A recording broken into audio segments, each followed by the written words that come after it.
Hi, everyone. Welcome to Plant a Good Seed podcast. We are here with the amazing and brilliant Claudia Rickard. Be joining us in just a second. She is the English There she is, Claudia. Hi. Hello. It's so good to see you. It's always such a pleasure. So, thank you for having me. Well, so glad you're here. We're hoping that we can reach a lot of folks, and because, like I've said before, I feel like trauma is the real pandemic in our environment. But can you tell folks a little bit about? A minute. You okay? This is typical. I've got an issue with hearing you right now, but I know you can hear me, so yes. I will just talk. So I'm Claudia Rickard, the English therapist, and I absolutely love hypnotherapy, and this is what we're going to be talking about, isn't it? Really, I am a hypnotherapist. As you can hear, I'm English, and it is very, very funny that you have called me, because obviously English therapist, ET, yes. and of course something I do is blast technique, so which with a light pen, so that's why you've had this little finger as a little finger. Yes, I know, it's just so funny.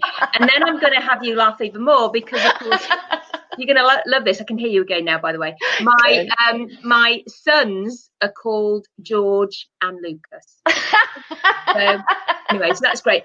But funnily enough, okay, there is the reason why I do what I do is because, and actually it's because of them. It's that they inspired me. They and as you know, I actually my speciality is dealing with anxiety, trauma and PTSD, and my sons had some trauma, and one in particular, and so I have just done whatever I can to and even if I can't necessarily help my own children, at least I know I can help other people's children. You're a child.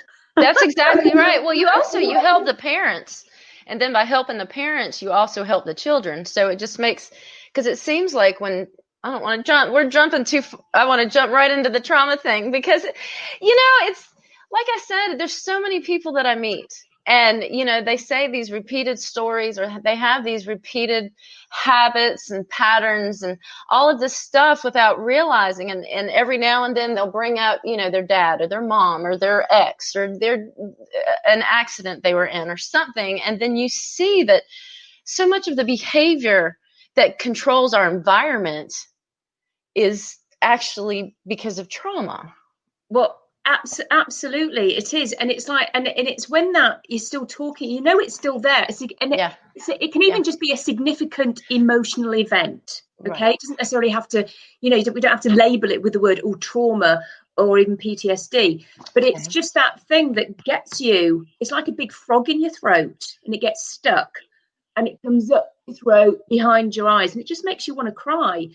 And it's still there when you keep walking to all of your friends or whatever, and it's like this, and you go, I can't talk about it, and it's just like this. And what I can do is help turn that frog into a tadpole. So and I never thought of it like a frog, because for me though, it felt so much, at least, and maybe because I'm an emotional person, maybe because I feel things so much, but it just felt so, it was a wall. It was like a castle. It was, all this stuff that's built around you to protect you from feeling that trauma again. And it's just amazing. Absolutely, Tish. And you see, this is when it is really difficult, because people do build armor around themselves, and they wear it. And so when they cross their arms, so when I see somebody, people say to me, I didn't get an intake form. And I go, I don't send one, because I want to see you telling me your stuff. And I want to see bottom lip trembling. Yes. I want to see, I read the whole person. I want to see the change of color in your skin tone. I don't just listen with my ears. I listen to the body language. I listen to the, you know, Yeah. it's the tightness, it's the eye movements, it's the because I know it's emotional when they look down, because that's when they're recalling it. So there's so many different things that I look at in the whole person. I see if they're fiddling, you know, all of these things. It's you know, it's just everything. It's the whole body language thing that I take into account of when I'm listening to someone's story. And then we can work. Oh, actually, and that's what's beautiful. I don't need to hear the whole story. I love that when you first said that, and somebody doesn't have to go through everything. No, I don't. It's just that I can hear little bits enough. I get enough, and in fact, even when they say you don't want to talk about it, I can see it because of the body language, because of the flush, because of the drain of the color, or the looking down, or the how the, you know, I can just tell, and the tone of the voice. So it's Well, you're also a Reiki healer. You're an energy worker, so you tune into, you know, because there are people, you've got to admit. I mean, you're so intuitive, you'll see it, but there's people that their body language is everything's great, you know, that they've learned decades long, learned how to sit without, you know, locking themselves up. So they've learned certain things, but I think you pick up on what's the energy that's behind it. That energy doesn't lie. It's gonna happen, you know. Well, that was how we met, wasn't it? It was because we were at a networking meeting, and I could feel your energy, and you were sort of like somewhere away, and I just thought, whoo. And I can even feel it across here now. It's just like you were just blowing, and that was, you know, and so that was awesome. And I needed some of your energy at the time, which is why I did your Tai Chi. I would always promise myself to do your Tai Chi, to learn Tai Chi, and then I met you, and you just you were presented to me. The universe gave you to me, and it was just wonderful, and we had great fun. And then vice versa, because let's also talk about a little bit about, like, I'll share my personal, not too much, but just I am a client of Claudia's, and I'm going to go back to Claudia because, again, we were talking about the onion, and it's like, okay, now that's in perspective. Now that frog is, you know, now we're all good.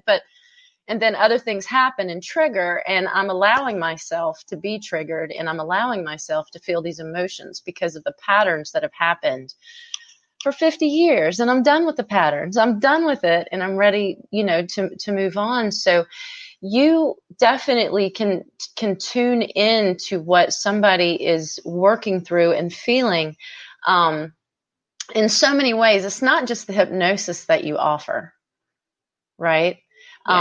But you offer that, and I think with learning with the Tai Chi, because I'm a very private person, and, you know, if we hadn't have had some of those experiences, and if our energy hadn't have connected, it might have taken more visits. But I really appreciate you being aware that let's go ahead and knock this out today.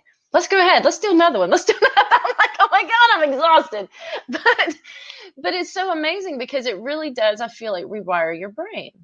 And so many people go to conventional, like, I've got a list of folks, Claudia. There was another person today that contacted me and was like, I think I need to go see Claudia. And I was like, yes, we can talk all day long, but I cannot do for you what Claudia can do for you.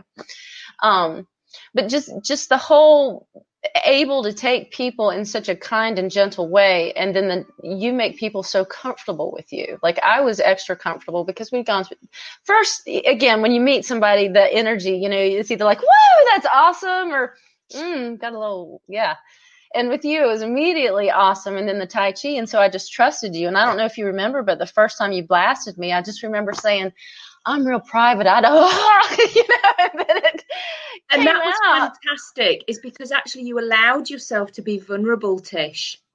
And so when people do have their armor on, and it is really difficult for me. I have some people with complex PTSD, and they won't, and also they're on so much medication. That's the other thing, right? If people are on medication, it masks it, because they're not allowed to see allowed to feel the highs or the low, you know, the highs and the lows. I mean, you know, I'm not thinking about bipolar here. I'm just meaning normal ups and downs of life. But it's because they're sort of generally sort of flatlining. And so I need people to, I know it sounds awful, I need people to be vulnerable with me, safe enough to feel vulnerable Yes. with it. And it's wonderful, actually, because most people do. I even had somebody the other day, and she's been seeing me for a while now. Well, not a while, but we've got a lot of onions here, a lot of, and this last time she told me something that she hadn't, she'd only remembered. And she just said, and we dealt with it. And do you know what? She was sick. She vomited. And that you can only imagine. So that was, and the purging for her, fortunately, as you know, my house, I've got I had a bin there, just in England we call them bins, but I had, and there's a bathroom right opposite my office here, so she was she was able to be sick. The relief, the release that you can imagine. Well, I'm thinking that's a total purge. That's a physical purge. That's a mental purge, emotional purge. Her body was releasing it, period. There was no going back. It was out. That's and beautiful. she just went, oh, she was like, oh. And then she was exhausted. So then that, you see, because that's what people are like. It's like, I've got a little snow globe here. You can see all of that. Yeah. Like, and that's why then I do a nice relaxation with the hypnosis, with the hypnotherapy. And I brought in she got what came out of my mouth. I brought in a nice, beautiful sun that re-energized her, restored her, and all of that, and a magic cloud, which was able to take away any other concerns, worries and issues. And it was, so, I just say, people get what comes out of my mouth. I just kind of know what I meant to say for that person. Well, again, like we were talking, everybody's a little different. And I would imagine that, after you blast someone, after you go through that, then you have a more intuitive sense of what they need. I'm not just going to give them recording number 3, because I remember with me, you did it totally personal, and you did, I was going to the mountains. You even did it personal when I'm in the mountain, and it was just beautiful. So and those are gifts that you give people. Like I've got those recordings forever. That's right. So I record it on your phone. Yeah, that's what I do. So again, I give time, Tish. As you've said, it takes a long time to build that rapport. But when and you and I were able to do that over that, so which is why you didn't need quite so many sessions. But sometimes actually, it's just feeling that energy. Sometimes I can do it with people quite quickly, and but my first session, as you know, it's 2 hours. Yeah. And there's been just recently, I've seen quite a few teenagers for anxiety about going back to school and things like that, and just one session. Yeah. I check in on them a couple of weeks later, and I get, how's it going? You use it? I think, oh, just so much better because they're listening to the recordings. Well, you've reframed their mind, right? Because they were in the environment that caused that anxiety in the first place. At least that's the way I feel about it is, you can't expect that same environment. So coming to you changes the environment, changes the structure, changes the way they think, right? That environment gives them those habitual brain patterns. And now you've kind of given them a different way to think about it, a different way to approach it, as well as that magic of your pen. Yeah, but actually I don't always do the blast for everybody, because if they haven't had a significant emotional event, then I don't always use it. But if somebody is but what is wonderful is that I can literally just pass it backwards and forwards. This is my light pen, and don't forget, I didn't create this is Nick Davies' work, and he teaches people online as well, but I can just pass it backwards and forwards. If somebody just is like, why, I don't know why I'm feeling this way, just pass it backwards and forwards, and I go, what's the first thing that comes to your mind as I'm passing it? Because their unconscious mind knows, because it's taking that memory into the left side again, so going backwards and forwards, and it's the first thing, and they go, and they will come out with it, and it's like, oh, no, it can't be that, and then it actually, you know what, it is when we go into it a bit more, and it's it's quite interesting. I had someone again recently sort of like, why are you eating so much? Why are you, because she was like, I don't know why I'm doing this. And we just did it. And she came out with it. She went, oh, go. Good. You know, Good. so it's quite, and then we can work with it.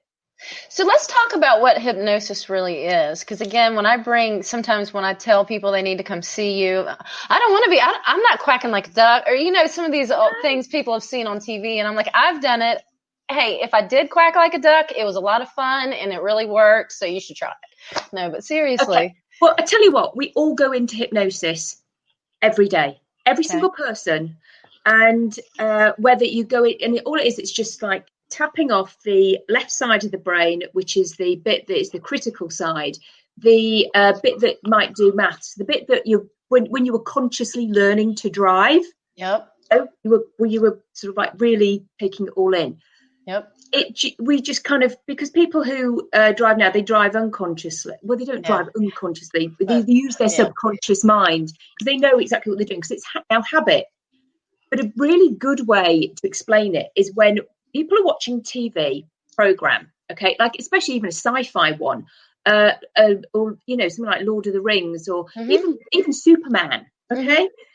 It's when we kind of tap off that disbelief, and we then use our imagination, which is why we can watch, say, Superman, and he's flying. Yeah, right. Yeah. Oh, cool. Yeah, we're like, go and save him. Go and do that. Right. Or then we're watching a film and we start crying. We get emotional into it. We're really tapped into it. Our eyes are open. We're completely in control. What about men? What about men when they're watching sport? I mean, even women. Sorry, I shouldn't be so sexist here. But watching sport, it's only because my husband does this. It's like, and it's like I'm going, hello. Can I get you a drink? Do you want? Because they're like, they can't hear me because they're like so in the zone. But again, sport. When people aren't playing sport or running, when I used to run, it was like,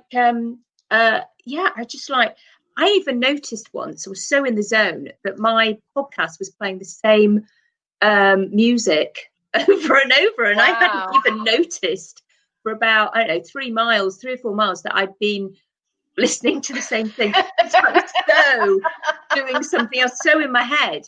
So I suddenly went, oh, I've listened to that for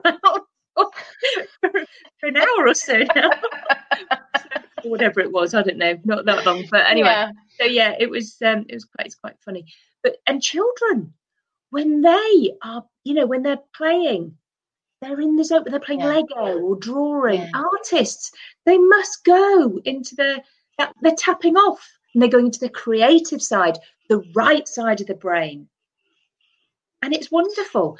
And that is all I do. Okay. So with my voice, I can take people down into a relaxed state, or sometimes, again, I don't always use the relaxed one. When I'm doing sort of like weight control or smoking or other things, I take people into, I'm much more gun-ho, if you like, sort of like, you will do this. Yeah, I am. But again, and I will snap my finger, and it's like, and it's like, and afterwards they go, oh my God, it's amazing. But even then, I still have people going like that with their heads. So it's not just and they don't get Tish. They don't get to lie back on my recliner on my sofa. Under the blanket? No, they don't. Oh, I get them. I know I'm really mean. I get them to perch on the end. So if I'm embedding, so it's what do you want me to embed into your mind? I'm embedding self-esteem and confidence. So they're sat on the edge of the seat to sit tall. Okay, either like and smile, and with their eyes closed.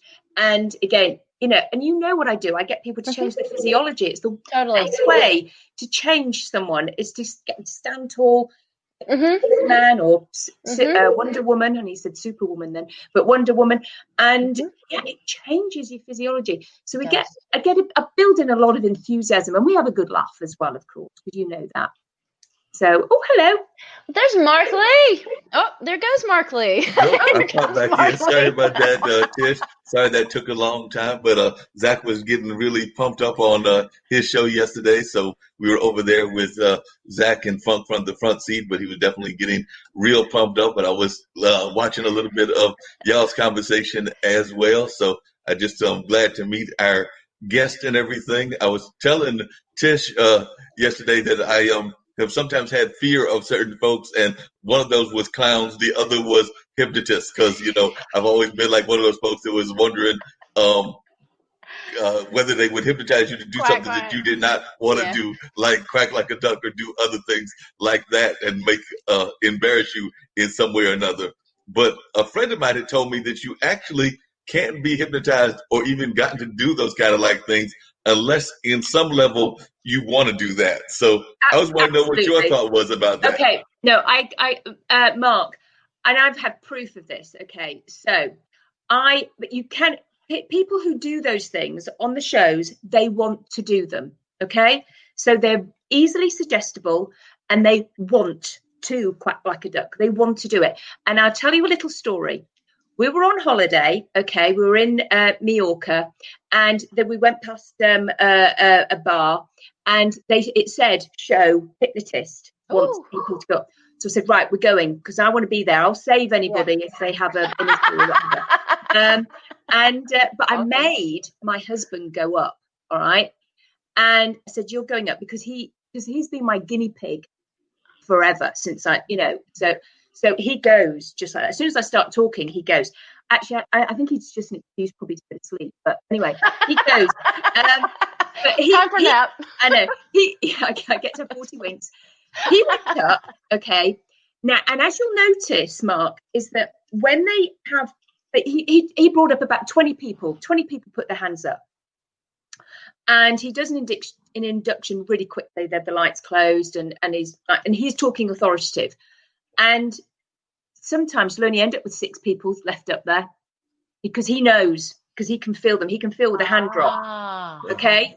And if you remember, I did a hand drop with you. Okay. Yes. So he will send them back to the audience.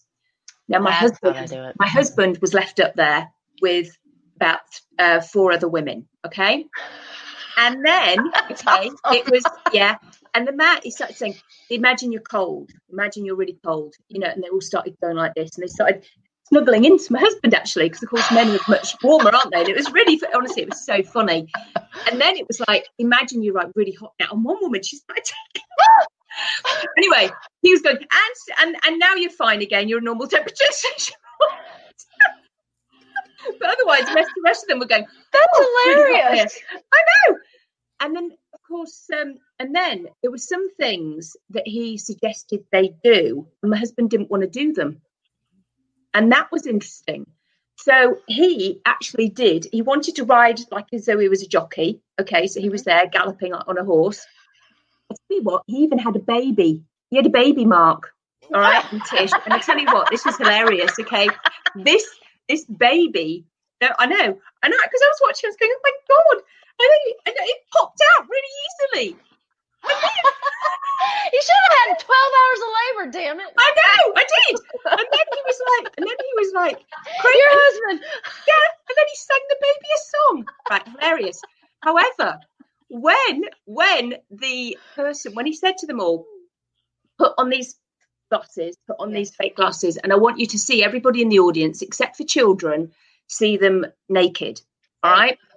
My husband didn't want to do it. He didn't want to do it. The women did it. Women are so naughty. The women's went, whoa. My husband, he didn't want to do it. Okay. So he didn't so he was in control, wasn't he? He's holding his baby. That he knows he shouldn't be looking at other women when you got your baby in your lap. Come on, man.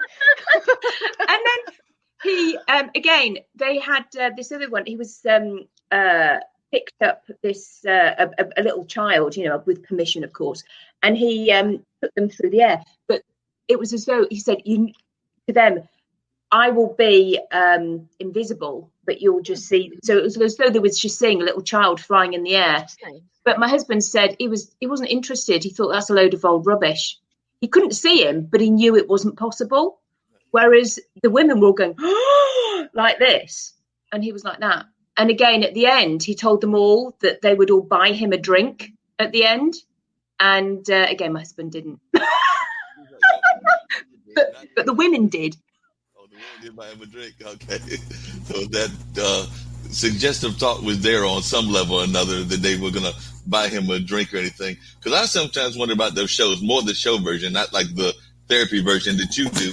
But I sometimes wonder how many of those are actually more like plants, that there are folks that, like you said, that folks already know. It's kind of like the way that, to some degree, not to detach from some of y'all's previous conversations, but it's kind of like the way that churches sometimes will have people that are planted in there to do certain things. And and they can walk again suddenly, and they can do this.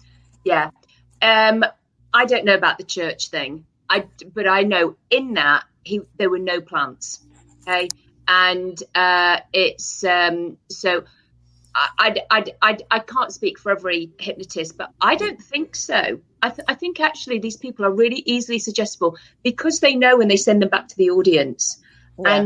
And there's something that I do, and so I talk people through their fingers. It's called idiomotor. I've forgotten. Anyway, I talk to people through. Oh no, I've got so much going on in my head. Idiomotor response, IMR. Okay, I knew it was there somewhere. And in hypnosis, so they're nice and relaxed, and then I say to them that I will ask them to say yes with their right finger and no for their no finger. And I do this a lot for pain, okay? So and for sleep, for how many hours sleep their unconscious mind will let them sleep, for a pain level that is comfortable for them. So I will then say count down from 10 down to 0, and a comfortable level might be, will end up being 5. And I'll ask them to lift their finger when I count down to a comfortable level. But yes and no's, I will speak to children about whether it be bedwetting, thumb sucking, but it's quite a useful way. Doing that's kind of a little bit, if you like, suggestible. And I always test it at the beginning. So I say something like, is it yes and no? Are you wearing a pink woolly hat? Okay. And deadpan face. There's no laughter there. Are you, are you cuddling Mickey Mouse? No. Do you know what I mean? There's no laughter. It's like they're just so you know that they're there with it. You've tapped off the critical side. They are suggestible and they are responding. So yeah, but it's very exciting. I have never tried to do anything silly with anybody. Let's do it right now. Maybe I ought to try. I want to try with me. I do, however, do an arm raise. The thing that I do is I've never made anybody quite like, and actually maybe I ought to try it out, because I bet I could. It'd be a blast. In fact, it's unethical, but I bet I could. But let me give you a list of animals I'd like to be, and then we'll give it a shot. How about that? I'm trying to think of Tish as an animal. That could be interesting. Monkey, maybe? A monkey, definitely a monkey.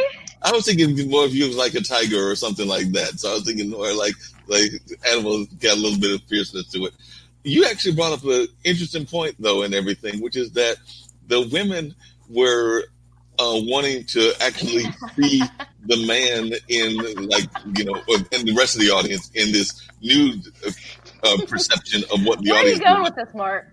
Well, no, I'm going to a very safe place. I was just wondering if part of that isn't because of the way society is, because society tries to think of you ladies as being like very much, they try to present a certain image of women and everything. So I wonder if it's an opportunity for them to be a little freer than society would like them to be, is the reason they might be more susceptible to doing that. Okay, so you think that they took off their masks, so to speak, right, and they were their true self. Took off their intervention mask. Yeah, and they could be as naughty as they liked. Exactly. Yeah, absolutely. A bit naughty. Yeah, naughty. So Mark, but let me go back to just a minute, and we don't need to stay on this at all, because maybe an entire generation of folks need to be hypnotized or blasted, but that I just gotta say, it really bothers me when the two genders, like, it's okay for men to want to see people naked, but the women are naughty if they want to see people naked. You know what I mean? It's like, it's time for that to go. It's time for that whole thing to go. And women, we shouldn't be held to different standards. I'll go ahead and say it, held to different sexual or moral standards than men should. That it's time for that to stop. So I've said my piece. Thank you much. You're right. It's a whole different conversation. That's why I kind of brought it up, and that can be a whole separate conversation on the Planet Seed shows and everything. But no. But I'm the host, and I had to say my piece because that's for women, because it's time for us to just be, not judged by different lenses. Show off our inhibitions and be, We don't all need to be hoes or anything like that, but no. But enjoying a good Aquaman once in a while is not a bad thing. But all that being said, so now we have a clear idea of what hypnosis is, that it's really tapping into that part of your brain that you don't. Imagination, tapping off the disbelief, okay, and tapping into the imagination. And that is where I can actually reframe a lot of things for people, because when they are in that state, then I could gain. So if I say might do inner child work, and again, it's a lot of, and I get a lot of people to do the work themselves. I don't do a lot of it. Well, you have to do it yourself ultimately, don't you, Claudia? Well, there's some things that I've written, and I mean, I know them so well. I don't even. I wrote when I first started. I used to write myself scripts, and then I just sort of like I just know them so well that they just sort of come out of my mouth. That one that I take people into their future, and they see the future that's them, beautiful. Yeah. And then the future them tells them how they did it, and it's not. It's not the me. I don't say anything. It's them that is doing it, and because wonderful, you have all the answers inside of you. I literally just know how to get it out of you. I just facilitate. That's all I do. I facilitate, and that's why it's just wonderful, because the person is doing the work themselves. And then that's just like so empowering, isn't it? 100%. I mean, like I said, it was just like you brought walls down, that I didn't realize I'd constructed. You brought the walls down. And then, so Mark, I went to Claudia for something, and I've got to tell you, I'm going to go back, but it was like that weekend, because my brain is sometimes pretty obsessed, it locks on to things, right? And that weekend, it was just like, phew. It was just like I felt like things were falling, and I'd try to think about, what the issue was, and my brain would go into it, but it would never hit that deep, dark. Some of us that have felt traumas, there's this deep, dark hole, empty, void thing inside of us, and that hurts every time we touch it, and so we try not to touch it. But it was, I'm not saying it's totally, but it was like, whoa, I'm not feeling that again. So then my logical brain could cut in to say, okay, well then how do you need to handle this as an adult? What would an adult do here? Because she also doesn't tell you what to do. So you got to figure that out yourself. Yeah. I mean, my God. Claudia, that actually brings up an interesting question, because I was wondering, sometimes people use hypnosis because of addictive personalities, like whether that's cigarettes, whether that's alcohol, whether that's whatever. But I know that usually when people go through those kind of programs, and I'm not saying all the time, they just might switch one addiction for another addiction. Right. So as a hypnotist, how do you get them to maybe focus on whatever that addiction is, but not fall back into the habit of going into another kind of addiction? So I do know that. So it's easy. So yeah, it is. And if it's easier though to break a new addiction than it is an old addiction. So it's okay. And don't forget, there are many other different types of addictions, right. And those are that aren't as self-harming to the person. Okay, so they can create a new habit. So whether it be going to the gym or creating a healthier one. Now, what I do, Mark, is I actually get to the root of the issue. I do this diagram. You remember the diagram I draw? That's amazing. Yep. And I've actually just got it here on a picture. Awesome. Yeah. So Oh, wow. Check that out. You did it. So that's a picture. There you go. So it's of it. And I'm not going to hold. That is okay. So I draw that and I go through the stages of it. And do you want me to have it again here? Well, it's kind of, if you can just move it next to your seat, maybe. Yeah, You found that. There we go. Perfect. Yep. Okay. So we start here. That's the conscious mind that I said before that we tap off.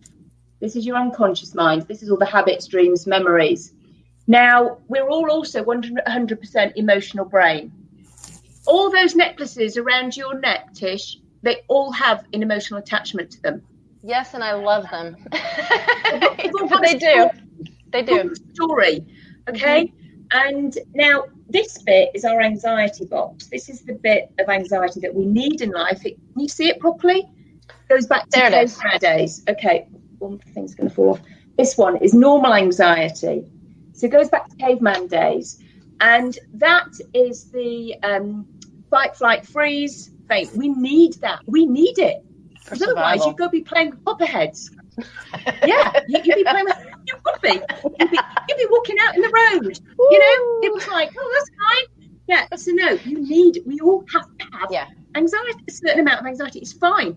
And so often, sometimes as soon as I tell people it's okay to have some anxiety, they go, oh, you know, because they think they're not allowed. Right. And then again, Mark, I now keep, because I've got so much to say. A lot of the time, I reframe a lot of anxiety to excitement. When did we start telling our children that they were anxious when they were going to a party? Why was it never called excited? Because I was always told I had the excited tummy.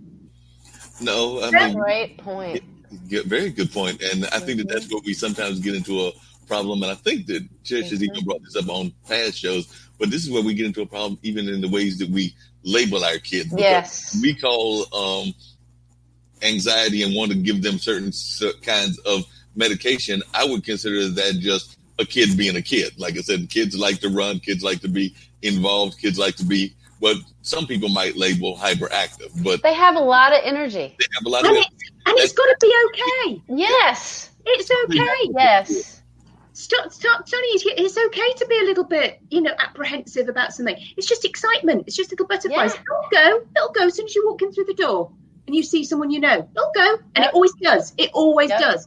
So anyway, now then, what happens? Okay, life happens. And then we have these big things, and these are called our exiles in pain. And these, for some people, are horrendous. Rape, abuse. Yes. There's houses burning down, car crashes. Yes. There's bullying. There's parents divorcing. There's parents dying. There's our babies dying. There's just stuff happens. Being beaten up, robbed, burgled. This stuff. That's called life. Okay. And these things can really hurt, and those are the things that can trigger us. Okay.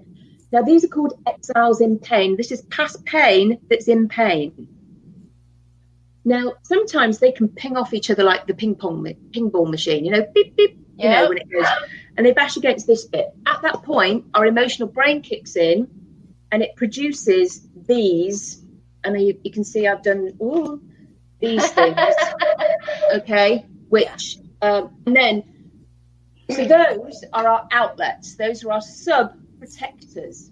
And these, what these are, these can be the addictions, Mark, that you were saying about, okay? Alcohol, smoking, sugar, gambling, drugs, sex, gym, shopping, work, okay? There's OCD, depression, social anxiety, self-harming. Of course, what is all this, all these addictions? A lot of it's self-harming. Yes. Even the gym going too much. If it's not a balanced way, it can be too much.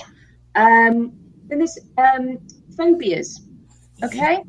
So there's anger, hair pulling, which is trichotillomania, nail biting, inner critical voice. Okay, I mean, I could go on. People can tell me there's loads and loads of things that people have. My job, Mark. Okay, this is what I say to people, because I'll either sit opposite them and draw this, or sit next to them. It's their choice, or I'll redraw it on here for them and they can copy it. But people, while I'm talking about this, they start talking to me. They start going, oh yeah, that they start opening up, okay? But I don't need the whole story. They just go, that happened to me. That happened to me. So you see, I know.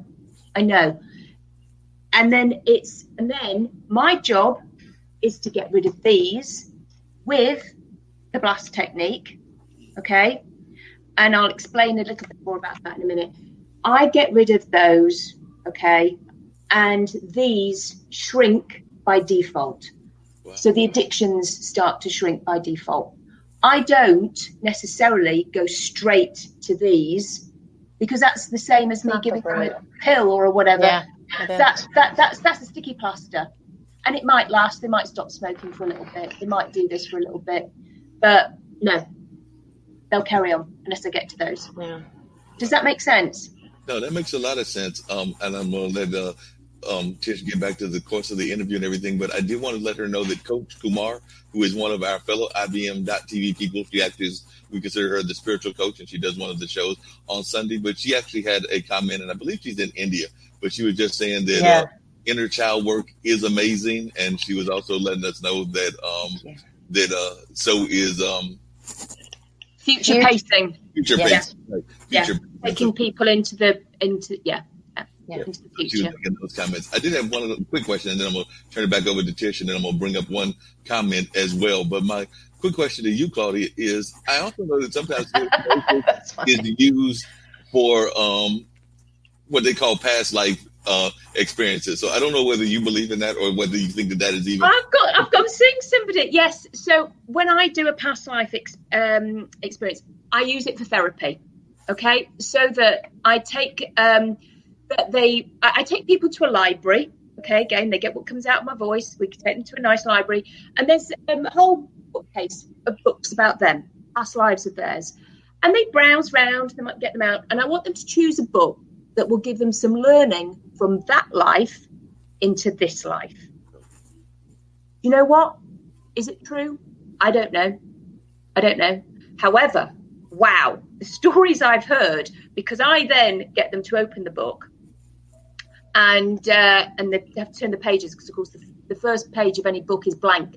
I had this once when I very first started. I was like, oh no, and I said, turn the page, because then of course we all know that the first page of any book is blank. So I'm like, I can't say anything. I was like, turn the page, and then it's like, and then we start, and they can see from the feet down, and what do you know, how old you are, and we get that, and then they start talking to me, and some of them sadly been like, they've just been in a house and cooking and just doing that.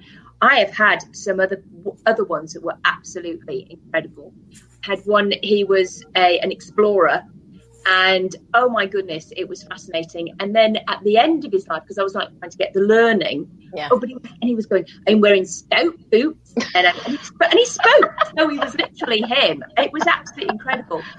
He was telling me what he was wearing, but it was like, and I was saying, and what was the learning? He was going, it's all in front of you.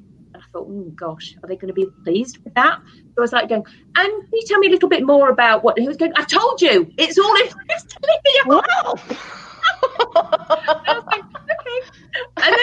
And then anyway, and then of course, again, I have to ask people how what they believe in spiritually, because he died, and and then, but actually, he was all arthritic, because I could see his body language was going like this. And when I woke him up, he went, oh, I'm really stiff. I said, and back down. And so I said, and so I always say each and every part of you anyway, but I said any aches and pains, any whatever. And I had to really go into it. And he was like, don't. And he went, oh, that's better. Amazing, isn't it? But I had someone who was Rome. I had somebody who was 1300 in Scotland. And that was pretty brutal. And I've had some women be men, and I've had some people who, in fact, I had one somebody. They came to see me. We did a past life, and they they died quite young. And the learning was just look after your body, look after yourself. And do you know what? Do you know how much weight he dropped? 7 stone. What does that mean, 7 stone? Oh, sorry. That is a stone. That's English. A stone is equal to 14 pounds. So 14 times 7. So whoever's good at maths can do that. 98 pounds? Yep. So anyway, he dropped off a lot. It's a lot. Wow, that's a lot. Yeah, I know.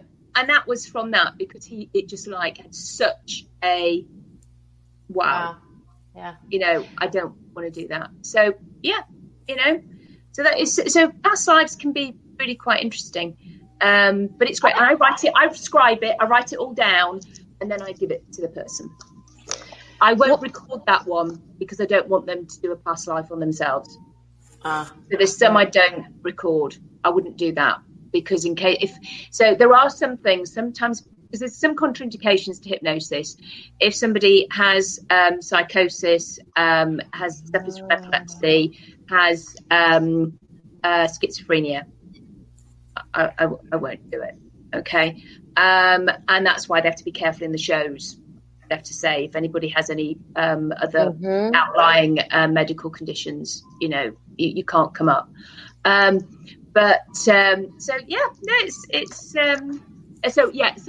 that's what I was going to say. Sometimes people have it's called an ab reaction, and that is when they just start crying. Of course, I can start people. Well, I can actually get people to do that when I need them to do the blast. Yes, you can. But sometimes it's that, and this can happen in age regression. And this actually happened to me when I was in my training as a student, and I had an ab reaction, and I started. She said, any fears about things? And I said, I didn't like driving in the city because of cars. Because I'd had a car crash. You know what she didn't do? She didn't check to see how bad my car crash was. I had this massive ab reaction. Okay, my car burst into flames. I was trapped because my foot was stuck. Oh my gosh! I was back there. I was back in it, and I was going, that's frightening. Oh my god! And I was like freaking out. Okay, it was like scream, and it was she and moments before as well. Before I went in, I thought, I'm not hypnotized. This isn't going to work. I'm not going. This is embarrassing because I'm in front of all the class, and then but as it was actually, as soon as I was there. And I was shaking. I was that's awful. I felt so sick. And she was like, and then though, I know now properly how to deal with one. How do you learn best? From having it done to yourself. Okay. And then actually, funny enough, nobody's ever had a real ab reaction like that with me. But what you do is you take the emotion out of it. And it was like, okay, you're safe, calm. You're safe and calm. You are not there. You are not in that now. Take the emotion out of it. And then she moved me on a few years. Okay. So it was like, so then I did. But it's like, you can easily do that. Take the emotion out of it. I felt sick the whole night. I couldn't sleep. I felt really ill. I felt icky. And then the next day, we did age regression back to a funny time. A time when we were laughing, okay? And this was great because again, I went to when I was really naughty. I was at boarding school and I was quite naughty, and so I was at and I was 13, and I got underneath somebody's bed, all right, and I was reliving this funny thing. So it's back to something funny, and everybody else, because we in dormitories. So you get the idea of being at boarding school. So anyway, one of them, it was about 10 o'clock. She'd gone to the loo and she came back. She goes, now, is everybody in their beds? She's checking everybody. And they put pillows down my bed so that but I was under her bed. Anyway, I left it for quite a while. And then suddenly I went, like that, okay? And she leapt. We still tell this story because we are still friends. Actually, it's her birthday today. She leapt out of bed, all right? She got a foot caught in the sheet. I was laughing my head off. And I was absolutely having hysterics anyway. She ripped the sheet. I mean, really naughty. So I was laughing my head off as I was telling this. Yeah. I even spoke. I could even hear myself speaking as though I was 13. Oh, wow. I know. Wow. Crazy, isn't That's it? super cool. And I tell you what, because I was laughing so much, do you know what it did? It cleared that sick feeling. It cleared it. And I was fine after that. So I tell you what, one really easy way, laughter is the best medicine. Laugh, laugh, laugh, laugh. Honestly, yes. We all need the best thing. If anybody said to me, what is one gift I could give to somebody? Sense of humor. Oh, yeah. Yes. Laugh. It is the best medicine. And from that, because then you're smiling, and so you smile a while, and soon there'll be miles and miles of smiles. You have to laugh. And actually, I do install that as an anchor with people, and it is just wonderful. But you've got to, it's a state, because when you are feeling calm, when you are eating, drinking, when you are actually having sex, when you are laughing, just feeling relaxed and whatever, you cannot feel anxiety. It goes back to caveman days. It goes back to the limbic system, because they would not have been procreating. They would not have been eating or laughing if there had been a saber-toothed tiger right at the door. So it goes back to those days. You look confused, Mark. I said something. You said something that threw me off slightly there and everything, because you said you named several things, but one of them you named people sometimes have performance anxiety about. So I was going like, wait a minute, there is anxiety sometimes that exists on one of the things that you listed. So, and that's why the puzzle look was there. Oh, yes. But generally, okay. And of course, sex, if it's not wanted. That's a different situation. So that's a different thing. And then, but generally, if there's a loving and it's all okay. So, but then you're right. But I'm just talking in general. Okay. So, but you're quite right, because that is another issue. But that's another issue altogether. But I want to ask you about this, Claudia, though. When somebody's system is kind of upset or has been stressed out for decades, is it possible for them to not have the same reactions as somebody that, that whose adrenal system isn't stretched to the max? Because doesn't that change? Because you said, laughter can really help release and put you in the different frame. But if you're stressed out to start off with, potentially, unless it's a true belly laugh, but if you're so stressed out, it's hard to get a true belly laugh. You know what I mean? It's so we need weird. to get the breath. Do you know what? It goes back to the breathing as well. Again, that's a massive thing. Is that something I always teach everybody, is to proper deep breathe. Yes. And they have to practice it, because what they need to start doing is, and it's always in through the nose, okay? Because when you breathe a deep belly breath in, and you sort of like a big proper, and you're pushing out your stomach as well. So I teach the 7-11 breathing in for 7, nice and slowly, and out for the count of 11. And what you're doing is you're activating the vagus nerve. Okay, and then that's what we try and do, is build a nice strong vagus nerve, because that is directly linked to the heart, the lungs, and the digestive tract. Okay, as you said, so that everything's nice and calm. So absolutely as well. So a strong vagus nerve, which can own, and you can build that up. Yes, can build that up. So through deep breathing in through the nose. Does that answer that question? Well, wonderful. So what else do you use? Hypnosis, you use meditation, you use the thing that at first we couldn't remember what it stood for. I mean, you just kind of the IMR. Yes, the emotional response. So the blast technique, the way this works. Okay, so when people have a significant emotional event, when people have a trauma, PTSD, it's residing in the right hemisphere of the brain. I'm not going to go into all the different parts of the brain on here. I could do, but let's just keep it simple, the right side. And what I do is take that with my light pen, because you're going to follow it with your eyes. And I do certain movements, okay? And you follow it with your eyes, And then I make super suggestions. I make specific suggestions. And again, what we're doing is we're taking that issue from the right into the left, backwards and forwards. And that then reprograms it and it puts it in the right place in your brain. Okay? And it works. Yes, it does. It works. Okay.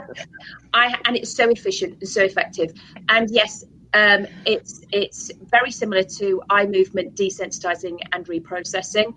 And I have also learned integral eye movement therapy, which is IEMT. I made sure I did them all, and then Blast is my favorite. Okay. Because it just is. But saying that, I will still use bits from IEMT when I'm talking to people, because there are some wonderful things that I learned on that as well. And it's. Can you explain the muscle memory thing? Like, I've even used it myself with folks, but I'm not even sure how that really works. You know, when you test to see where somebody's at, when you lift their hand, can you explain what's going on when you do that? Right. So I ask you to go through the memory in your head again, as where you were right at the beginning. You know, when you were sort of still rigid and you could feel it in your body. Yeah. And I said, where is it? You could say, I can feel it in my shoulders, can feel it in the head, or wherever you were feeling it. And again, for a lot of people, it's stomach, chest, they feel whatever. And then I get you, so I test my work. Okay, I get you, I test it, and you are then thinking about it, and then I go, right, think about it, and then I pick up you, and if it's really floppy, well, it's gone, because if it was still there, it would rigid. Rigid. And with the people, my people who are still in their sort of protective armor, and they're, because hey, I can't help everybody, all right? Yeah. I can't. It's they've still got their armor on, and they do not want to be vulnerable. They're not ready, and it's hard. I can do my best. So basically, it's like so I scale the trauma from 0 to 10, 10 being the worst you can feel it, 0 nothing, and say the trauma is really awful, and that is your 10s, 9s, 8s, so that it's like whatever you talk about it is right there. So those are like rocks, okay? Yep. And then what I do, I start to break them down into stones. Yeah, so that will be your 6, 5, 4, and then I break that down into sand. And when you come back from the beach, you've always got sand. It's always in between your toes. Okay, there's always sand. However, sometimes yes, I can get it down to 0, but generally there'll always be a slight thing. I can't take away what happened. Right, it happened. But I can take it so that when you talk about it, there's no emotion attached to it. It's just something that happened. Right. Okay. But I'm, I can't take that actual thing away. All right. But when you talk about it, the response isn't there anymore. You're not being triggered. It's like, it's just something that happened. And your behavior, you're not making decisions based around whatever kind of issue that was. So you can really move forward in your life. You know, it's not just the emotion, at least for me, it was that, okay, well, now that's removed. Now what do I do? And, something else we talked about too is when people hold on to things for so long, sometimes it becomes their identity. Like, and they don't want to let go. They might want a little bit to let go, but they're not going to let go of that whole thing, because what is their story going to be then? And some people love to be victim. They like to be victim. Yes. And that's very, very difficult. So again, I do a victim mentality check. I just had to do this with somebody because it's because they've just had it all their lives, as you said, and that's how they identify themselves. And so I take them into 5 years' time. What was actually, first of all, years' time, still being like this. 5 years, 15 years, 20 years. And what's it like? And it's like, it's rubbish. So, and are you ready to let it go? Yeah. And it's like, because otherwise, if you do what you've always done, you will get what you've always got. exactly right. Makes a lot of sense. Tish and Claudia, do you ever worry sometimes about somebody finding the information and then like lose it, like it doing more damage than harm? Because sometimes there are people that might have gone through something in life, something traumatic, and they've managed to bury that in their subconscious. And when they bury it, it's not, as far as we know, in some cases, it may not be harming them, but maybe it is harming them. But I was just wondering, as a hypnotist, do you ever worry about that you might get them to bring out something that they have already suppressed way deep into their memory, and it's like so far gone that they don't even realize that it's there? Because I know that in some cases we want that out there, but then I wonder, do you ever worry about it? Do you know what? This has happened to me a few times. People have said to me, can you hypnotize me back so that I can remember something? And I've said no. Okay. I've said no, I'm not. I said that is that's not what I'm going to, because it's for me that's not ethical for me to do that. I won't, because I would just be re-traumatizing them. Although now, and I know I could probably deal with it because of that, but I think there's a reason why it's been suppressed. If it then comes out in a dream or it comes out whatever, then they can get in touch with me. If their lives are fine and there's behaviours, it's not affecting their behaviour in any way, then there's no need to. That's how their brain decided to do it. It decided to have amnesia around that episode. Right. And you know what? That's okay. That's okay with me. So I personally wouldn't. This happened to me actually in England. Somebody came to me. She said, "Will you do this? Take me back because I think I was abused, and but I don't know for sure. And I know that other family members were." And I said no. And I said, and I don't suggest that you do, because it will just your wonderful unconscious mind has protected you for a reason. And if it's not affecting any other areas of your life, but other than you're just thinking about it, then I don't suggest you do. You know what? You went to somebody else. They did it on her. She rang me. She goes, I can't. I'm in a terrible state. And I went, it was like, and at that point, as I say, it was early on in my and I hadn't done the blast yet. Actually, I probably could have helped her then, but I didn't know the blast then. Gotcha. Yeah, because that just had me wondering, because I do know that sometimes, I guess, like, I'm thinking like sometimes the police officers that are doing past investigations and other folks, and they will try to bring in somebody as a hypnotist to try to get them out of that situations. And like you said, sometimes it might have been something that happened 10 or 15 years ago or whatever. And I, just as a concerned citizens, I worry about what kind of impact that could have on them later in life if they had already suppressed it to some degree. So yeah, and actually, do you know, that doesn't stand up in a court of law anyway, if it's come up from a memory. Do you know why? Because they say that the hypnotist could implant it, so it doesn't come up. It wouldn't be, as far as I know, it's not submissible in a court of law. A memory. I think that's just might be things that you might see on TV shows. Gotcha. Yeah. I really don't think in real life that they would allow that, because we can also make up memories. Mm-hmm. And that is true as well, because when you're a child, you can really, the way you perceive things is very different to you might do as an adult, which is why a lot of the time our self-esteem that was built when we were children, say you knocked over some milk. Okay, we all know how milk stinks, don't we? Yep. On the carpet, on the whatever, and it's like, and then your mum or your dad might go, why did you did that? And they're not angry with you, but they might say something that makes you, and then you, as the child, sees you're bad. No, yeah. It's just that they didn't want to clean the milk up, because milk stinks, and now they've got to spend sort of half an hour scrubbing the floor, and they didn't want to do that.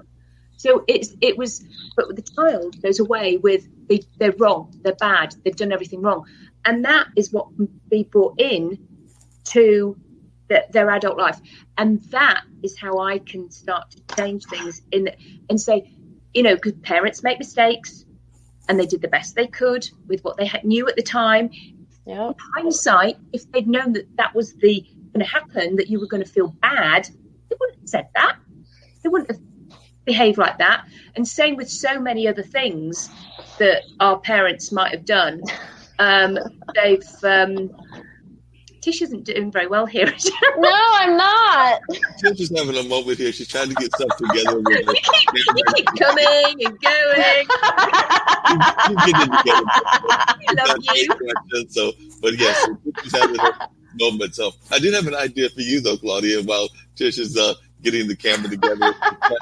Trying to cooperate with her. But while she's trying to do that, I'm thinking, and I think you may have alluded to this earlier about the kind of folks that you don't want to treat in everything. But, we've got like this thing coming up in about a few months called an election.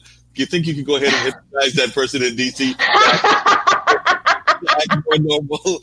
But then I'm afraid that he falls into those categories that you talked about where he probably can't be dealt with because narcissists. I can't, honestly.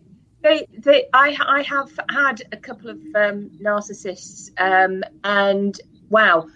And it was because they came because I was saying, say, their child, and they wanted to check me out first. And it was like they wanted to control it. Okay. Yep. Yep. And it was anyway.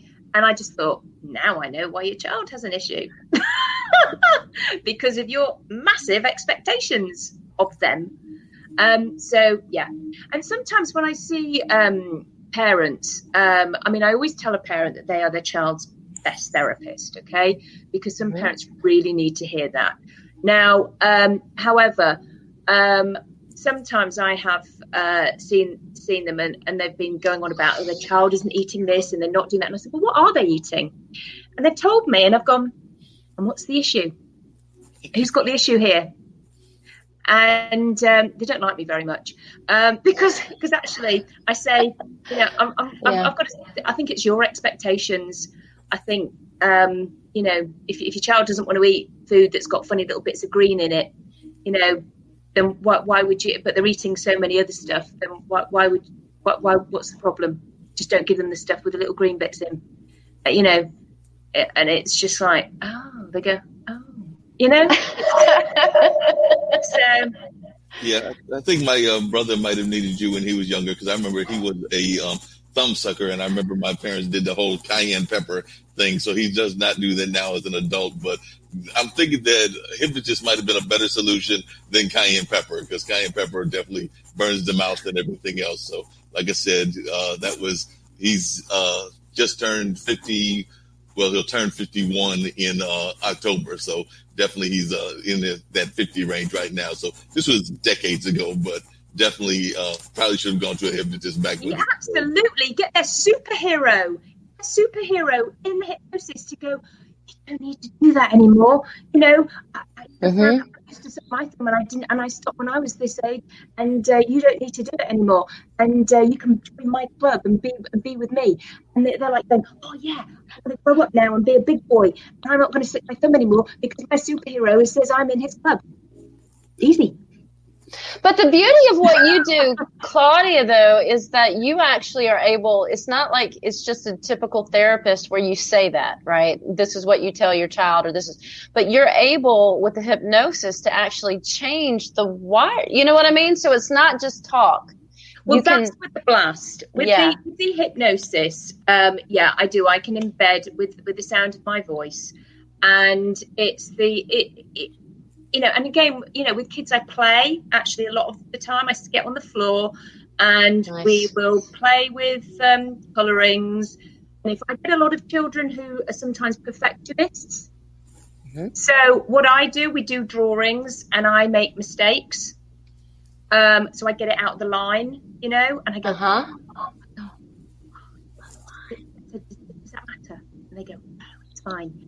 And then I do it again, and it's like, and it's okay. So it's like that being imperfectly perfect. Yeah. And there was one little girl. Oh gosh, I think I must have played Barbies for about 2 hours.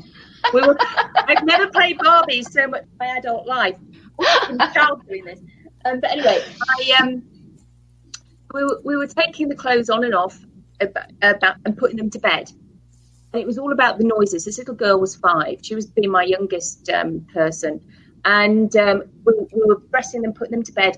And she didn't like noises, like in old houses in England, there's lots of radiators, you know, the banging noises and things like that. And it was like, and then there'd be the sound of the wind and things like that. So that was what we told the Barbies. And then I was telling them, but she started telling them. And because children go into hypnosis with their eyes open, playing, that was what she started doing. And then there was also an issue at school with the little girl that wasn't very nice. And we're going, it's okay, you just don't need to play. And she was telling the Barbies with me, we would tell it, so she was copying. Oh, that's awesome. Saying, and then, so we did that, and she was fine. She left after that. That's amazing. So it's actually fun for the kids then. Oh, yeah. Or I tell them again a little story. I'm just going to tell you a little story, and we make it all about fairies and things. And I've still got a fairy outfit. It was my daughter's. It was Tinkerbell one, and I get them to put that on. And you know, they're dressed as a, you know, again depending on the child. If they might be tomboys, they're not going to want to wear that, are they?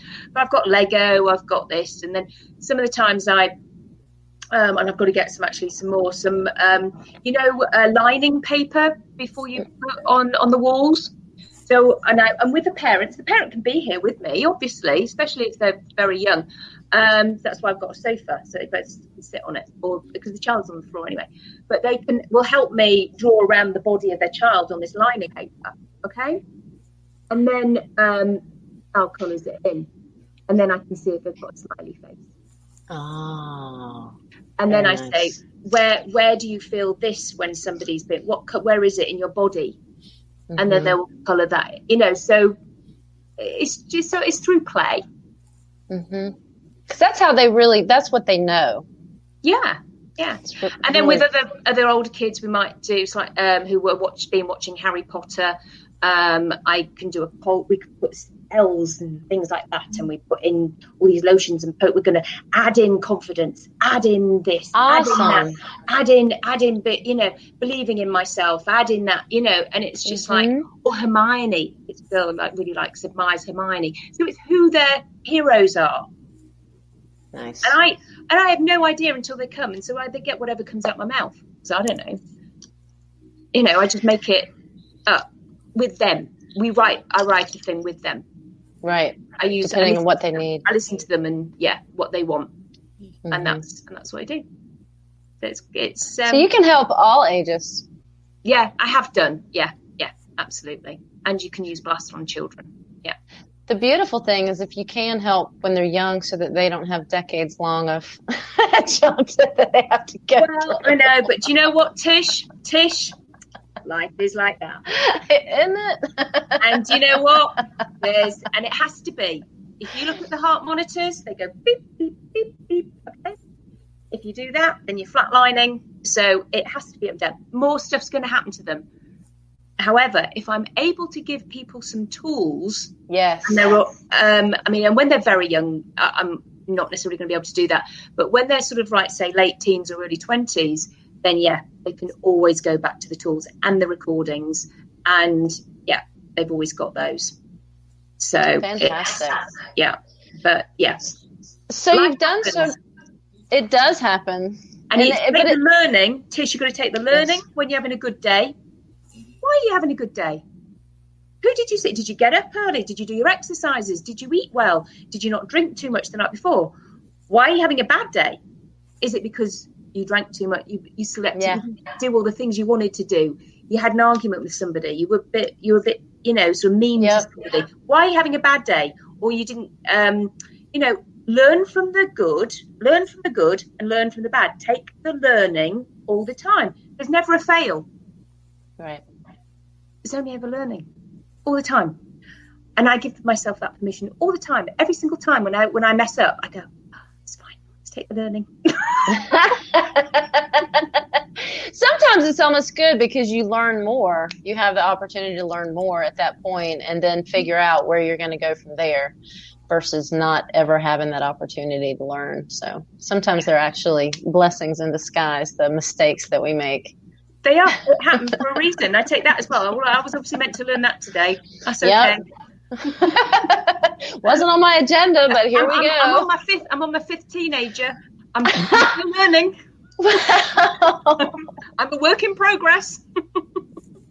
That was one of the very first parenting classes I went to. They said, one of the great things about parenting is you're going to get another, for most of us in those situations, you're going to get an opportunity to really hone these skills. And it's tough sometimes because there's so much, especially when they're smart. Yeah. Game. Yeah. Or you could just do like my dad did. My dad, I remember I don't have any kids, but my younger brother has got my two nephews, so his two kids. And I remember that when my brother was late teens, early 20s, my dad basically just told him that enjoy it while he could, because he was going to get revenge on him by training his kids to give him as a harder time as Malik, my younger brother. Yeah. So whenever the boys act up, Malik will bring that story up and basically be like, yep, Dad warned me that this was what he was going to do. He was going to train y'all to be as much of a nuisance to me as I was to him. So, but I don't know. It's interesting that he was trained, but I think kids, naturally, it's weird, and maybe Claudia, there's some kind of science behind this, but it's so amazing how I feel like our kids are some of the biggest teachers that we have. And like your brother, he's, my father trained, or was that just what he, the gift that he was given to help his own development as well as his son's development, right? It's that challenge that seems to make things, to kind of change your perspective and shake things up a little bit. So sometimes I feel like the children that come into our lives, they're, we're both meant to learn from each other, There's definitely, a lot of people believe that, don't they? That, we're in this life, we're meant to have these lessons from certain things for our next life or whatever. So, yeah. And it's, but all I can say is just keep taking the learning, no matter what, and enjoy it. I mean, it's life doesn't need to be so heavy, but so often we can think it does. And as soon as we give ourselves permission to enjoy it, it's like, They were putting on those glasses at the Hypnotist show. Just kidding. Not really, but maybe. I don't know. So we're talking about, what's next for you, Claudia? You've done all of this education. You have all of these tools in your tool belt. Where are you headed next? What you doing? Do you know what? I know. I'm so excited. I am actually halfway through a diploma and in neurocognitive disorders. Okay. There is scientific proof. It has empirical evidence. It is that hypnosis can help with neurocognitive disorders. We're talking Alzheimer's, dementia. Wow. It is absolutely fabulous. So I'm being taught by Dr. Daniel Nightingale.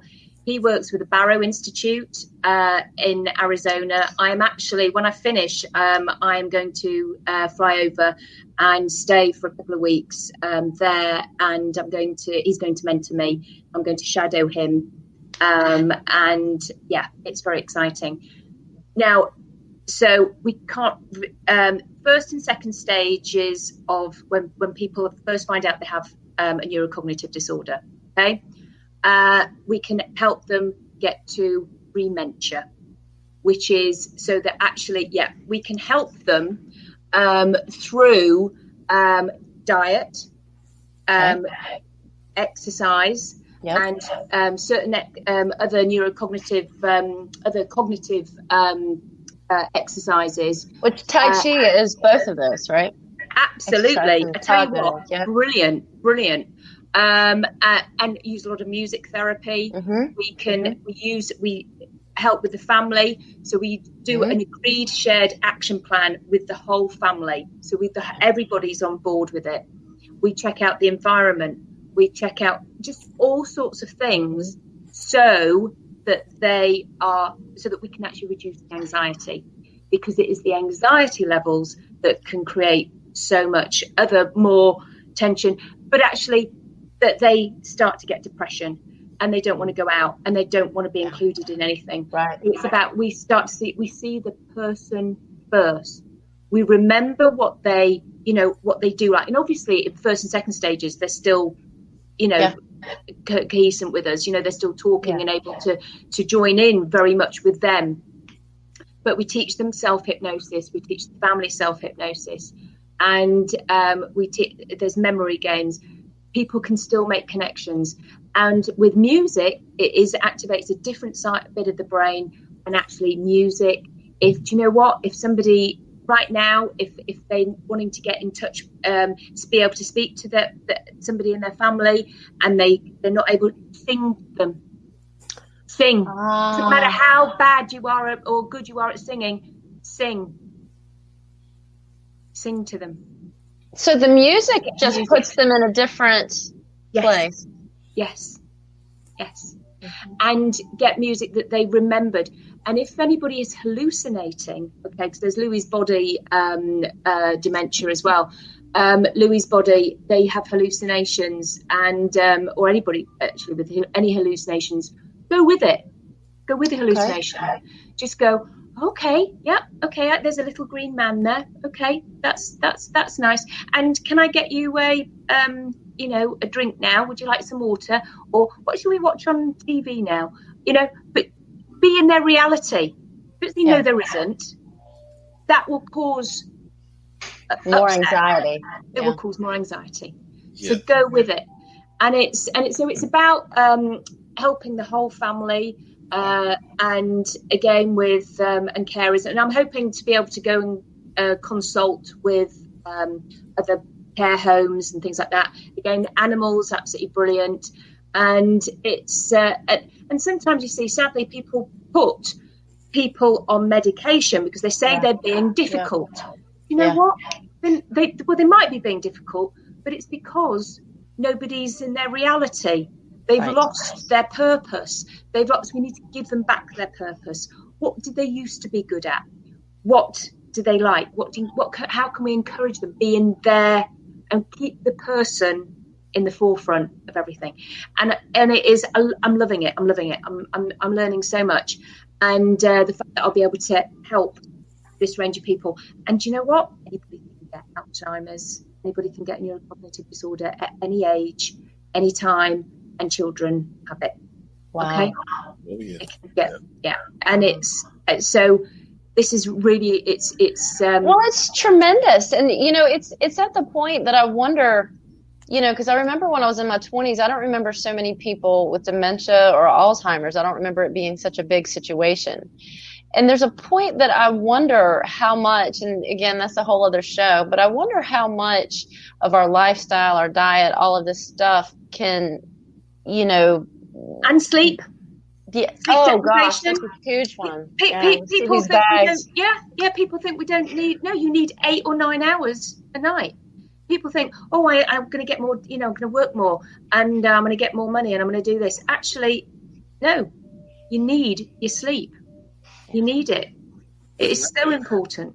Not just the sleep. I know that we had a show here on IBM.TV, and I don't remember which one it was, but one of the people was talking about the fact that.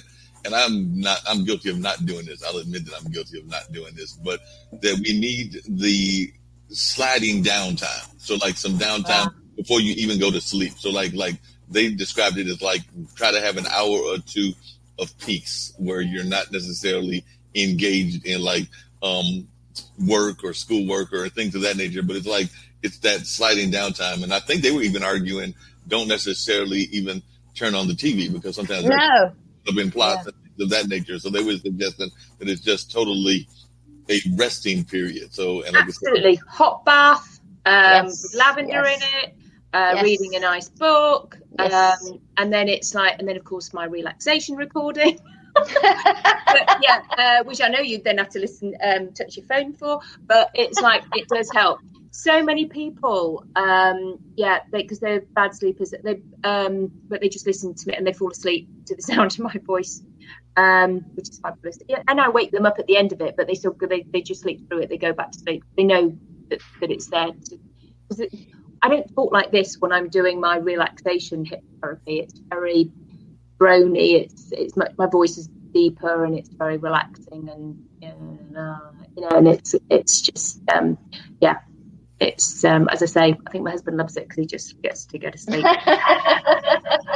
Your husband, but I've been here now for about an hour because I had to, like I said, deal with Zach's show and everything. But I was enjoying the British accent and the natural sound of your voice. So I just thought this was your natural hypnotic voice. Now you're telling me that you have another voice. Another one. I do. Yeah. If you send me your email, I'll send you the relaxation recording. I will put that in the chat area, and definitely share that with you. I mean, it's public knowledge to everybody. I can actually just tell you because it's easy to remember. It's bluesradio@gmail.com. So if you want to pass that to me, I will gladly. So what is it? Mark Lee? No, it's Mark Lee, MarkLee, and the email is bluesradio@gmail.com. So now, Mark, she has a lot of recordings on her YouTube channel. Okay. And people need to know that anybody that'd like to, because she's got so much amazing stuff on there for all kinds of different things. Well, we could do something really amazing right now because I've got the banner and we can create a ticker. So while we continue the conversation, what is your YouTube website? Because we can actually put that. I have no idea. But I know I've got I'm the most untechnical. I need a little techie person with me all the time. I need to hypnotize myself to be better at technology. Okay. Well, however, Mark, if you go on my website, there's a little icon there that has the YouTube on it, or the Facebook link, and actually they've got my recordings on. So I use a lot of little metaphors here and there. I think there is a mindfulness one on there somewhere that is 5 minutes. My version of mindfulness, that's 5 minutes long. So yeah, they're awesome. And again, there's a whole bunch of different things. And it's amazing when you try them. Like the first few times I tried them, it was before I went to went in session with you. And I was just amazed because it really, they're simple. Some of them are meditation. Some of them are physical things that you do, but it really they really work. It's amazing. It's like a whole gift, and it's all free on her YouTube channel. It's crazy. Yeah, I really started that because of COVID. So, and I've just did another one this morning. I don't know if it went on properly, but it was because I've had an awful lot of people fear of death. Fear of death. Yeah. Like wow. Big time. And well, I wonder if that's because our news channels are saying we're in a pandemic and you may die if you don't wear a mask and wash your hands. Well, I wonder. Yeah, exactly. We're getting blasted with that. So I put on this because there's one tool right now is you have to shout out "I'm alive." Okay, and you have to say it every hour on the hour for a week. Oh wow! Yeah, I know. Not when you're asleep though. And so shout out, "I'm alive," and you have to put in, say it with gusto, say it with feeling, and that can help. And actually, I had somebody record this morning, which is always wow, da da da da da, and it's I won't say exactly what she said because hopefully she'll send me a testimonial at some point. But it's like yeah. So great. They're amazing. It's working. So, real helpful.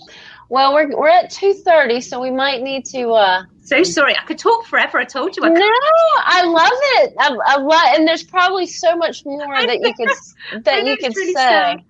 We enjoy these kind of conversations. I tell Tish that we can go over because, like I said, we're not that pressed for time and things of that nature. But I do know that everybody want to be respectful of everybody and their time, both you, Claudia, as well as our lovely host Tish and everything. So if y'all are ready to wrap up, you can. But if you got another 10 or 15 minutes of things that you want to talk about, that's also game as well. Because, like I said, there is so much that folks are interested about. I was actually just thinking as y'all were talking about schools because, a lot of folks are going to schools right now. And a lot of those folks are very stressed out by what's happening with the internet and things of that nature. They don't know how to get onto the right platforms. There's a lot of things that they are wondering about that. And I was thinking as I was watching you and listening to you talk, Claudia, that would probably be like a whole other market that I don't know if you're dealing with that at all, but that you probably could go into, because so many folks are being stressed out by the Zoom culture and the just the culture of trying to do these things around how to educate themselves, because we are going so virtual. So have you had any dealings with that in terms of like working with students as they're trying to get into this platform? Because I do know that this is becoming something that's stressing out everybody, from the teachers on down to the students to the administrators and all the points in between. Do you know, Mark, a lot of it is a lot of people say to themselves, it's the what if. What if I don't get on? What if I can't? What if? Okay. And then, of course, that starts with the thought. And then it starts with a negative thought. Now, we all have thoughts all the time, all of us. We can't stop those thoughts. But if it starts spiraling, well, what if I can't get on? Well, then they'll think that I'm not doing school. And then or a mother might think, well, then they'll think I'm a bad mother. And then they'll think that I'm this, and then they'll do that. And then they'll, oh my God, can you feel the anxiety? You know? Okay. So I say to people, finish your sentence with, what if, and I'll handle it. What if, and I'll figure it out. And because we generally always do. Because I had somebody once when I said that to her, and she goes, yeah, but what if I don't handle it? So I said, okay, where's the evidence that you never handled it? Where's the evidence? And then she said, oh, well, there was this one time. So I said, okay. I said, what was the learning? Yeah. I said, did you get any learning from that? And she went, oh, yeah. Yeah, I got loads. So do you know what? With all of these things, what if that happens? Tish, you had an issue right here now. What if? Yeah. What if your thing goes off? I'll handle it. I'll figure it out. handled it. You handled it. You figured it out. And I tell you what, it was okay. Yes.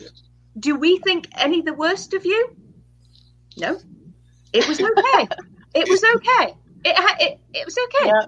Yeah, it seems like hypnotists almost use the same kind of philosophy as improv performers. I don't know if you know anything about improv or that model of comedy, but they have a routine called yes and what if and yes and sound like it's very much the same concept, because that's how they do a lot of their routines, is they create this thing of yes and. So somebody may give them a routine and then it's yes that and what else. So that's how they continue to develop the routine, is yes and. But it's the what if concept that you're talking about is pretty much the same thing. It is. And you go on. Yes. Life goes on. But if we stay in those, or what if this, well, then people procrastinate. Yeah. And they stop, and then they don't get any motivate. You know, they lose the motivation. So no, what if, and I'll handle it. And that really does. But it started with a thought. That first thought, what if? But you need to finish it. I'll handle it. So you can YouTube it. If this is an issue, I'll YouTube it. The teachers have all given their numbers out. You can phone the school. You know, you can find out. You have a friend who you'll know somebody who does know how. Yep. That's how you figure it out. Yep. And because we just generally do. And I tell you what, as well, if your kids never actually do that great in whatever we have this expectation that they should be doing, we can again, I tell you what, they figure it out. They find their own way. They do. They just always do. And it's their journey. Right. It's not ours, it's theirs. Yes, we need to guide them and give the best, platform that we can. And yes, we need to sort of monitor and make sure that they don't do daft things. However, sometimes they will always still do daft things.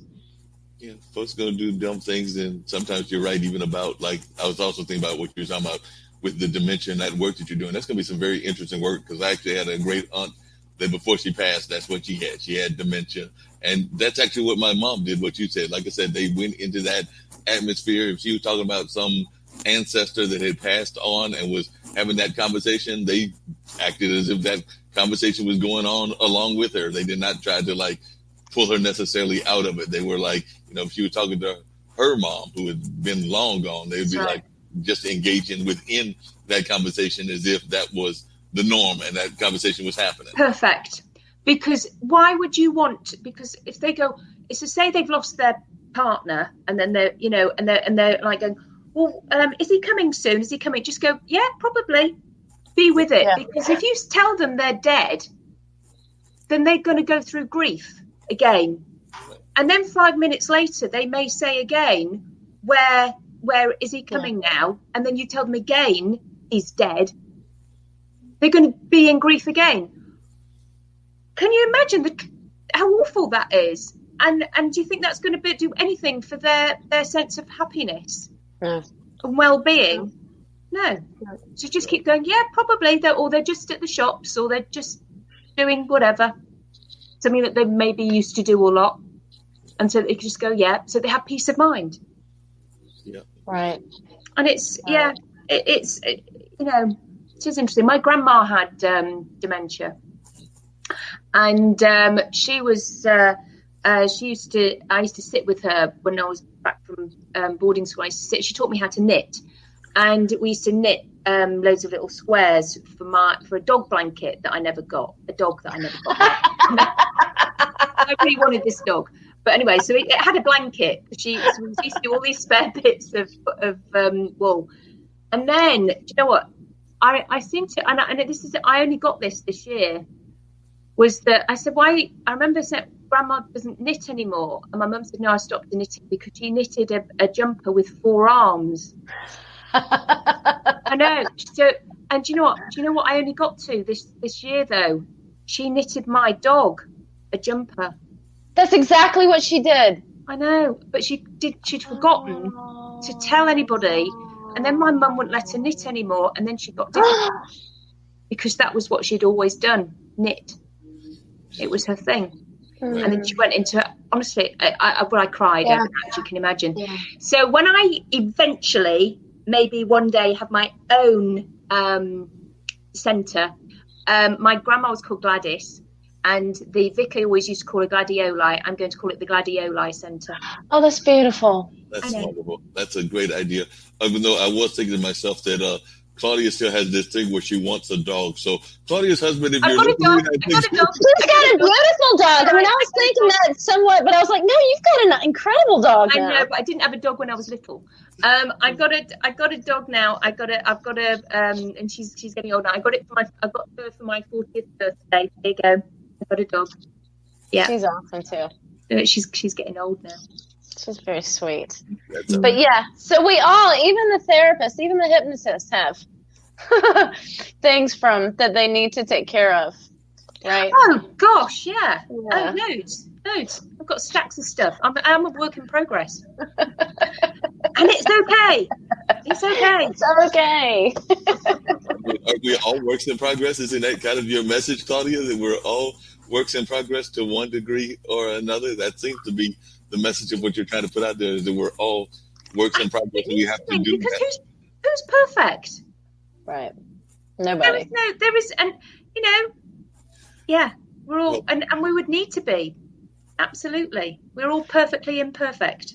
Yeah, well, the saying that I used to have, and I still tell some of my friends, is that if I ever ran into a perfect person or a truly sane person, I would be worried, because I don't think that those people exist. Because like I said, I think that we all have some level of insanity, some level of imperfection. So like I said, if I ever run across that person, I'm going to be very scared, because I don't know that they even exist. Like I said, if you want to go by the spiritual aspect, they may exist by something that is long gone in terms of like not being here on this planet. But as far as us here on planet Earth, it doesn't exist.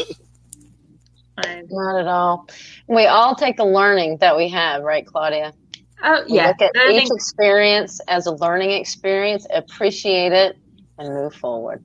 Absolutely. That's what we definitely got to do. We got to learn for it and everything. I have a production question to ask Miss Tish and everything, because I got to pull it up real quick because I know that I had to call in one of my backup producers and everything. But it was good to meet him. I've never seen him face to face, so that was good. Yeah, got to meet Wynn, and that's a wonderful thing and everything. So you got to meet Wynn, who's part of the team along with Ankit. But that being said, I need to remember the title of your lovely song so that I can pull that up as we also find out what other guests you've got and everything. And then I guess the one question I was going to ask Claudia as well is what advice would she give to folks that might even want to go into hypnotism or being a hypnotist? That's the word I was trying to say. So yeah, there is make sure that it's you do your research on a good course. It's that there are some not such great courses out there. It's helpful if the people who I'm working with to do this neurocognitive disorder, they're actually doing running a course now for hypnotherapists, and it's and I don't exactly know when they're launching it, but it will be clinically based. It's and yeah. Oh, and another great thing is that the person who I'm doing my neurocognitive disorder diploma with, they're also providing me with a website. So, and actually they're running another course in September. So if there are any other hypnotherapists out there who want to do this neurocognitive disorder diploma, then it's another one starting in September. After that, the prices are going to actually double. So it's they only take I think there's only 8, maybe even 7 places left. But the guy, Dr. Daniel Nightingale, he actually lives in Arizona, so he is in America. But and then they are also going to be running another hypnotherapy course, which will be fantastic. Actually, Nick, who created the blast technique, he was asking me if I wanted to teach hypnosis, be a hypnotherapy teacher. I would love to do that. That would be awesome. I know I'd be really good at it. He's also, because I'm the ambassador for him over here in America as well for this. He wants me to teach this at some point. There's lots going on, so that might be next year. that might be next year. But yeah. So there's lots of things that I do, and it's all wonderful. And I am like mega busy with clients as well. I'm absolutely topped up, which is also good. But fantastic. Yeah, she's I keep seeing she puts when people talk about it, and it's like just almost every day there's another person she's helped, there's another person she's saved, there's another trauma she's saved. I mean, what a difference you make, Claudia. It's so fabulous. Yeah, and I love it. I feel very humbled actually to be able to do this for people. But what's great is that people keep referring. I'm not actually having. I don't really actually have to advertise. It's referrals again now. Just this. I've actually got. Yeah, I've got a waiting list, so that's pretty good, isn't it? So that's fabulous. Sweet. I mean, it's sad that so many people have trauma and so many people need help. But on the other hand, the beautiful thing is. It doesn't take long. People do not. That's the thing. People don't need to see me forever. They don't. It's like 3-4 sessions. Well, like I said, I might be adding to your list of folks to go to. I've got friends of mine that deal with all kinds of issues, everything trying to recover from and deal with the issues of breast cancer and things of that nature, on down to folks that are dealing with MS and dementia and addiction. So like I said, I might have to go talk to my friends and might have a whole list of about 10 or 15 folks that might be reaching out to you, Claudia. So like I said, it does seem like a lot of these things are things that you're doing research on, because I know, if I remember correctly, MS is also something that deals with neurology and muscle memory and things of that nature. So hopefully there's going to be some major breakthroughs in that, because that is something that we're seeing folks getting happen and everything. So hopefully we'll see some breakthroughs in that as well. Well, absolutely, because it's the trauma of finding that out, you see, and then it's the tools for anxiety.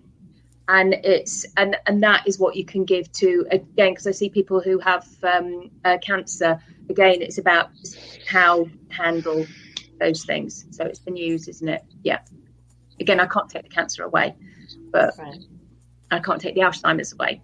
But it's but we can help the people actually go into rementia, which is fantastic. That's a wonderful thing. I did find the video that I wanted to bring up as we wind everything down and everything. So I didn't know if you had any parting thoughts, either Claudia or Tish, as we have this lovely show that Tish does every week. But my first question for her is, what is your next guest next week? Because you have these fantastic people. I'm trying to still figure out where you find all these wonderful people in your friend circle. But I just wanted to know who we've got next week, because I haven't not seen a bad guest yet, and I'm always glad to pop you in and help you in any way that I can, Tish, including being the producer, but also helping you with some of the interview and everything. So Yeah. always glad to be part of the team. But who do we got next week? We have cannabis farmers next week. And cannabis farmers, so the benefits of CBD, but also there's a lot of political issues with cannabis and CBD, and potentially what is going on the political spectrum versus what really can help people. From my perspective, it's, here's a product that can help people, but the politics are in the way. So, part of the question is, of course, how can it help us? What can, all this kind of thing. But the other part is North Carolina. We have perfect growing, we have the perfect environment to grow cannabis. And, it'd be nice to have a cash crop. Tobacco used to, really bring in the money for some people, at least in North Carolina. But anyway, the thought is that, I think North Carolina should, instead of slowing down and stopping things, we really need to step up what we're doing, because again, it's a natural source to help people as well as provide income and revenue for the state of North Carolina. So I think it's a pretty important topic. It should be a great conversation. I might actually have to bring you an additional guest to the ones that you've already lined up, because the Online Dinner Party, which is one of the 3 shows that I do, that I am the primary host of, and that's on Wednesday. Our guest last week, or this past week, was Jillian Riley, who is running for soil and water conservation in North Carolina, and she is actually a proponent of hemp as being one of those industries that North Carolina goes into here in the Durham County area. So I might have to see if Jillian is able to pop in on your show. That'd be fabulous. So I will reach out to her. And like I said, I know she's busy campaigning, so can't promise that she will. But if she's available, I'll see if we can't pull her into that conversation on next Saturday as well. So definitely I'm going to reach out to her and see what she can do as we have these powerful conversations. Because like I said, there's a lot of very interesting conversations that are going on and things of that nature. I did have the banner rolling across for ClaudiaRickard.com, so hopefully folks will go and get some more of Claudia's information also, and get just increase all of her clientele and all of that wonderful stuff. So Claudia, you got any final thoughts that you want to share with folks, other than the fact that all of Durham probably needs to come and rush your as well as the globe, since we are a global network? I just keep laughing. Smiling. Everybody keep smiling. But I want to thank you both. This has been such good fun. I can't believe actually it's been nearly 2 hours again. Yeah. So that's how long my appointments are, 2 hours. Can you see how quickly it goes by? Yes. Amazing. Yes. So it's like, yeah. So no, I've really enjoyed it. So thank you for having me. No problem. Thank you, Claudia. And on that note, and knowing that we'll be back next week with another exciting edition of Plant a Seed with Tish Oakley, we're going to ready to bring up that song that she loves so much, which is Born Feeling. So that is going to come up right now. So we'll wrap it up with that way. And then, like I said, we'll be back next week with more exciting information, this time around cannabis. But of course, we're always engaged in great conversation. Thank you, Mark.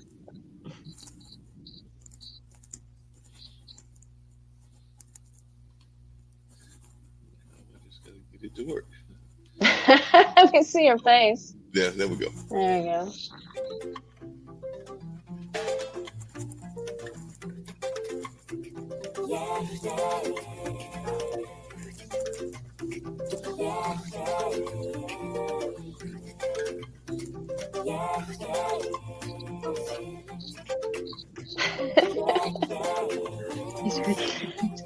Thank you, Claudia. Thank you. Thank you, Mark. Yeah, Coisa boa, boa coisa desperta. Canta, caia, caia nos liberta. Caia, caia. Fecha a janela do sorriso. You know, one of these days I need to figure out what she's actually saying. I don't even know what language she's speaking. Caia nos liberta, dá bom feeling. Bom feeling, yeah, yeah. Bom feeling. Bom feeling, yeah, yeah. Deixa de complicação, deixa de confusão. Liberta a alma dessa prisão. Uai, yeah. Deixa de guiar o coração.